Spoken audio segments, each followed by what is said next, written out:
E depois dessas coisas, ouvi no céu, nós estamos passando para o capítulo 19, tá? E depois destas coisas, ouvi no céu como que uma grande voz, de uma grande multidão, que dizia: Aleluia, salvação e glória, e honra e poder pertencem ao Senhor nosso Deus, porque verdadeiros e justos são os seus juízos.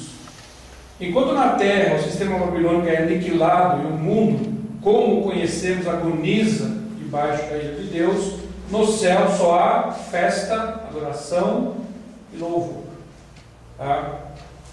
Eu vi como que a voz de uma grande multidão, como que a voz de muitas águas, e como que a voz de grandes trovões, que dizia: Aleluia, pois já o Senhor Deus Todo-Poderoso reina.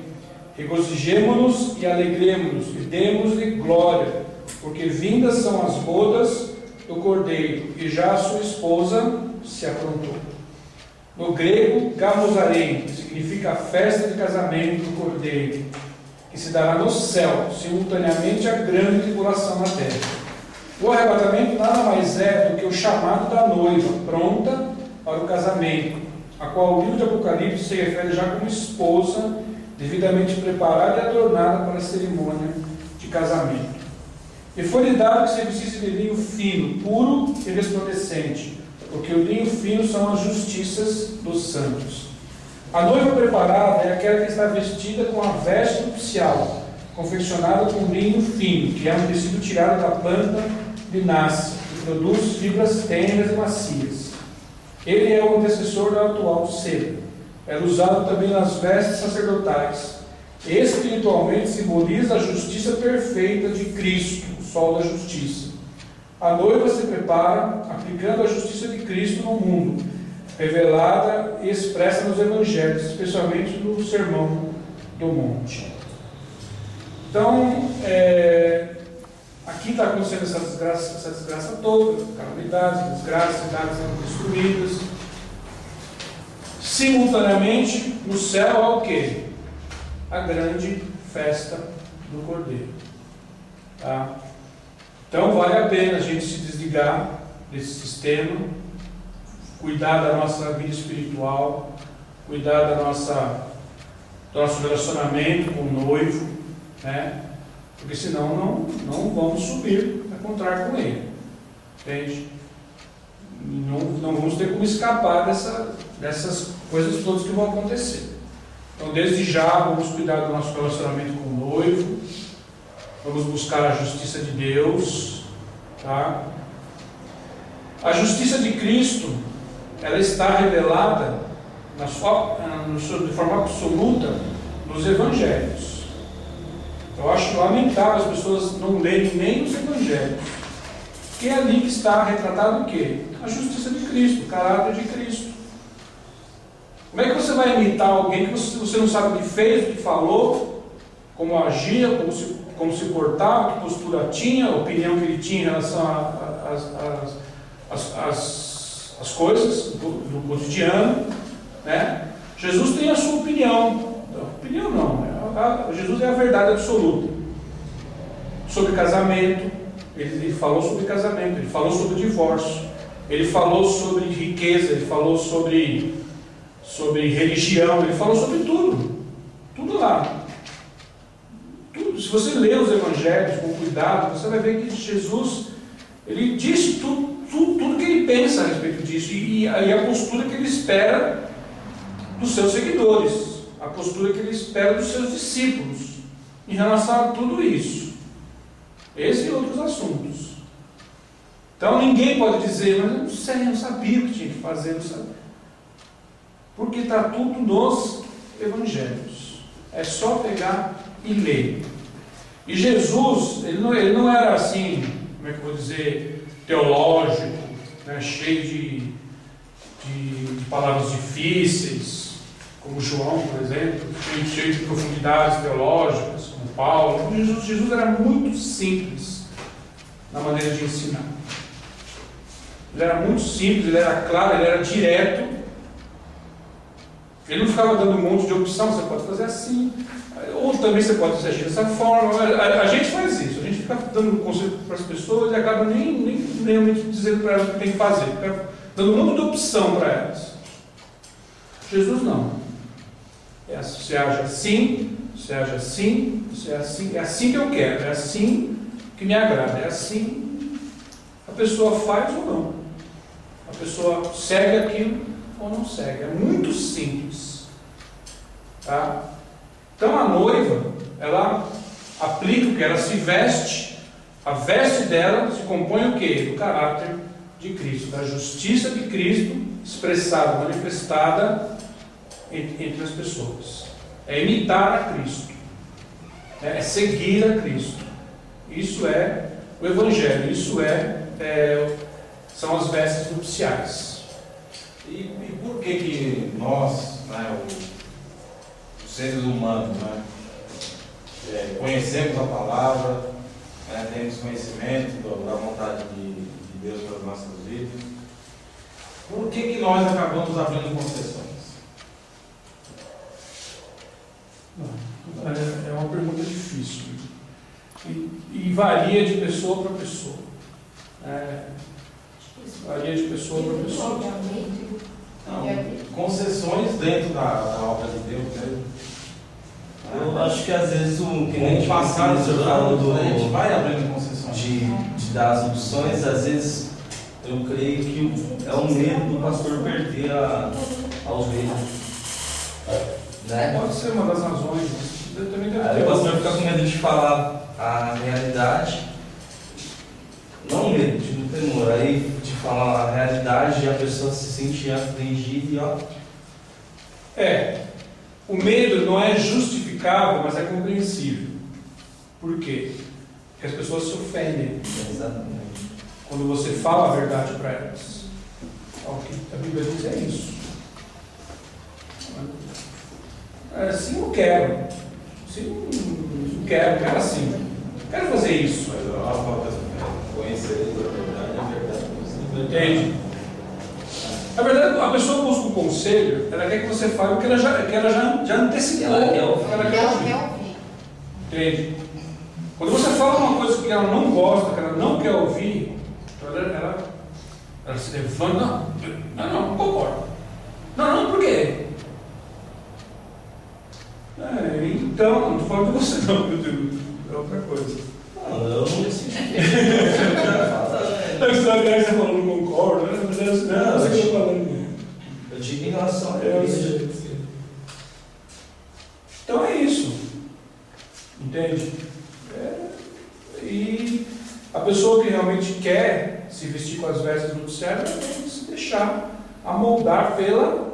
A Bíblia diz admoestar, e admoestar é o quê? Ensinar. E a ovelha tem que saber obedecer, no caso, o pastor. Então é isso, gente. Tá? A igreja deve, então, renegar toda a justiça própria, porque diante de Deus ela é como trapo na imundícia, diz lá Isaías 64:6, que serve apenas para alimentar o seu próprio desejo egoísta. Isto é, a justiça humana satisfaz apenas o orgulho humano. O senso de justiça humana satisfaz o quê? O próprio egoísmo, o próprio orgulho humano. Não satisfaz a Deus. Né? Às vezes a gente tem situações, não digo que são todas, tem situações que a gente se acha assim completamente dono da razão. Não, eu sofri uma injustiça terrível. Tal. Eu estou dizendo, eu repito, eu estou dizendo em todas as situações. Mas há situações dessas que a gente acha assim super injustiçado. Se você for realmente perguntar para Deus mediar aquilo, de repente você pode ter uma surpresa. Deus pode dar até a razão para o outro. Não, mas a razão está com o teu oponente, não está com você. Quer que eu faça justiça? Então você vai ter que pagar para ele o que você está devendo.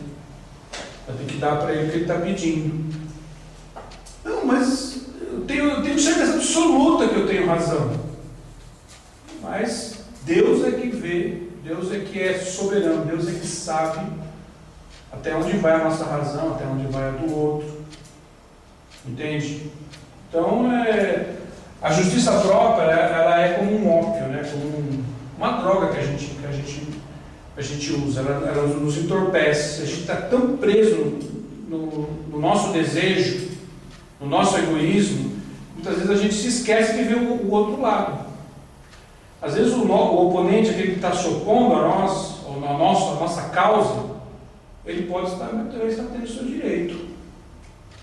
Talvez, como eu falei, eu repito de novo, não é em todos os casos. Tem casos que você realmente tem a razão. Mas isso é muito ilusório. A razão pode migrar para o outro facilmente. E de repente Deus está vendo aquela situação de uma maneira completamente diferente do que você está vendo.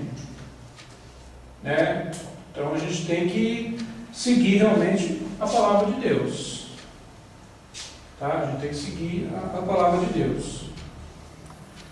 Porque se a gente conhece a Escritura, conhece a palavra, e principalmente se a gente conhece o caráter de Cristo revelado nas Escrituras, a gente vai ter uma ideia clara do que a gente pode, do que realmente é justo e do que realmente é injusto. E até que ponto a gente está buscando uma verdadeira justiça, uma real justiça, ou uma justiça ilusória, que a gente acha que é. A gente acha que tem razão, muitas vezes não tem.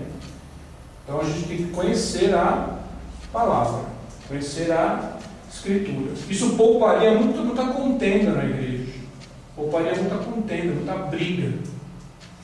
Se cada um realmente conhecesse a palavra, conhecesse o caráter de Cristo, para se situar realmente de uma maneira equilibrada, o que realmente é e o que não é. Acrescentando também, se tivesse um pouco menos de soberba, muita soberba. A justiça própria, ela é uma raiz de soberba, tá? Uma raiz de orgulho do ser humano. Tá? Ele disse, escreve, bem-aventurados aqueles que são chamados à ceia das bodas do Cordeiro. E disse, estas são as verdadeiras palavras de Deus. Deus enfatiza a bem-aventurança dos chamados às bodas. No grego, macarismos, felicidade absoluta, extrema. As razões são claras. Os chamados às bodas são os arrebatados, que não passarão pela grande tribulação na terra, e serão a eterna esposa do Cordeiro. Os que não forem chamados às bodas passarão pela grande tribulação, e mesmo que consigam a salvação, nunca mais terão oportunidade de se tornarem a esposa do Cordeiro. Deus assevera a absoluta veracidade dessas declarações, de maneira semelhante a João 14, 1-3, onde Jesus fala das moradas eternas preparadas aos seus discípulos. Deus se preocupa muito em que acreditemos nestas coisas. Às vezes as pessoas estão tão, vamos dizer assim, desiludidas, né, com o mundo, desiludidas com os problemas, que elas se esquecem da promessa que elas têm de Deus. E Deus faz questão que nós acreditemos e tenhamos o que a Bíblia chama de uma viva esperança da nossa redenção. Né? Na hora que você está passando por um problema, na hora que você está passando por uma adversidade, é o momento que você deve olhar para o alto, de onde vem a sua redenção. E se consolar com a promessa da bem-aventurança eterna, se consolar com a promessa das bodas, da promessa do casamento eterno com Cristo. Então Deus tem o desejo que nós acreditemos nessas coisas. Se você acreditar de verdade, acreditar mesmo, isso vai amenizar o desespero, a aflição. Estou dizendo que vai tirar toda a aflição, estou dizendo isso, mas vai amenizar, vai te fortalecer muito, grandemente, nas horas de aflição, nas horas de onde o desespero bate a porta, né, no nosso coração. A grande esperança do cristão é a vida com Cristo. Né? Os mártires, né, do início, né, da igreja, a fonte motivadora deles era a vida eterna com o Senhor, né? A esperança da ressurreição. Infelizmente, essa geração da igreja está muito presa nas coisas materiais, nas coisas terrenas, né? Será que é isso que deixa a pessoa que perde o foco da salvação, assim, do Pois é, Evangelho? a volta de Jesus deveria ser um assunto que nos empolgasse. E alguns, graças a Deus, empolgam. Mas a maioria, não. As pessoas pensam assim, mas eu não casei ainda. Jesus voltar, eu não casei. Eu não comprei aquela casa que eu queria tanto comprar. Eu não comprei aquele carro que eu queria tanto comprar. Entende? Por incrível que pareça, tem pessoas que nem gostam de falar nisso. Elas não gostam de falar nesse negócio de volta de Jesus. Algumas porque estão vivendo em pecado, vivendo em iniquidade, né? Estão viciados no pecado, viciados na iniquidade. Elas não querem nem saber essas coisas, né? De vinda de Jesus. Não querem saber. Não gostam desse assunto. Fogem dele. Infelizmente a igreja está. Teve uma pregação da pastora Rose, era na outra igreja ainda, se não me engano. Ela falou uma coisa assim, que a gente tinha que viver como se Jesus fosse voltar daqui a 5 minutos, todos os dias, né? Só que também a gente não, eu creio que a gente não pode nos apegar, a gente tem que viver uma comunhão com Deus. Porque se Ele voltar, a gente vai estar preparado, né? Porque se a gente for ficar pensando, realmente nós somos carne, a gente vai pensar, e aí? Tenho meus filhos, tem não sei o quê, tem... A gente tem que viver, do meu ponto de vista, uma vida com Ele. Porque aí, conforme o pastor Rose falou, acreditando sempre que logo está ali. Certo. Daqui a 5 minutos. Porque se a gente for pensar... Eu falo assim, viver, a gente tem que ter a esperança, viver para que se Jesus voltar daqui a 5 minutos, a gente esteja preparado. Exatamente. E se preparar nesse mundo, como se daqui a se a gente fosse viver 100 anos, a gente adquiriria os bens, estudar. Então, assim, o dia a dia nosso, para que a gente possa viver por 100 anos. Eu vou morrer velhinho, então eu tenho que realizar os meus sonhos. Mas não esquecer que Jesus pode voltar daqui a 5 minutos. Se a gente tiver entendi você. Se a gente estiver firmado na rocha... Só que eu não coloquei essa ênfase que você disse. Eu coloquei o seguinte, que tem muitas pessoas que fogem desse assunto, não gostam dele. Eu não estou dizendo que você, por causa da volta de Jesus, vai deixar de ter sonhos. Eu não disse isso. De lutar. Eu entendi o que você falou, só que eu não dei essa ênfase que você falou. Eu falei o quê? Da volta em si e da espiritualidade das pessoas. Porque tem muitas pessoas que estão tendo uma morte espiritual dentro de si, né? uma espiritualidade corrompida, que elas fogem desse assunto. O assunto, à volta de Cristo, ser animador e ser empolgante. O assunto, à volta de Cristo. Às vezes a pessoa está tão ligada no pecado e nas coisas terrenas que a volta de Jesus não empolga ela. Torna um pavor. Exatamente, torna um pavor uma coisa inconveniente para ela. É isso que eu quero dizer. Tá? Não estou falando que é errado você querer descasar. Não estou falando nem de querer ter sonhos, de querer ter filhos. Eu digo da gente viver o que Jesus pregou. E aí, automaticamente, se ele voltar, se a gente estiver firmado na rocha e vivendo aquilo que ele pregou, a gente vai estar preparado, não é? Eu sei, exatamente. Só isso. Como eu falei, viver o Evangelho. Exatamente. Entende? E quando se cita o retorno de Cristo, o que isso causa? Excitamento. Entende? Excitamento. Não que você tenha que ficar toda hora falando sobre isso, mas quando isso é mencionado, ocorre o quê? Uma emoção na gente. Uma emoção. Quem vive o Evangelho de verdade, quando ele ouve falar disso, né, dessas coisas, ele experimenta o quê? Uma emoção, uma sensação de expectativa. Mas quem não vive o Evangelho, como você falou, quem não vive, o que experimenta quando se fala desse assunto? Desespero. Frustração, desespero, medo, né? Irritação, que se torna uma coisa inconveniente. Não é conveniente para mim, não gosto disso. É isso que eu quero dizer. Mas, novamente, repito, não tem nada de errado em querer se casar, em querer ter filhos, em querer lutar pelos seus objetivos. uma casa mais bonita, um carro melhor, não tem nada a ver com isso. Tá? Que isso seja errado, ou que não seja uma coisa saudável, correta. Não tem nada a ver com isso. Tá? E eu lancei aos seus pés para o adorar. Mas ele disse, olha, não faças tal, quer dizer, lancei aos seus pés do anjo. Tá? Sou teu conservo de teus irmãos, que têm o testemunho de Jesus. Adora a Deus, porque o testemunho de Jesus é o espírito de profecia, ou o espírito da profecia. Tá? O ser humano tem uma grande tendência de idolatrar os agentes pelos quais recebe um benefício da parte de Deus, seja uma cura ou uma profecia.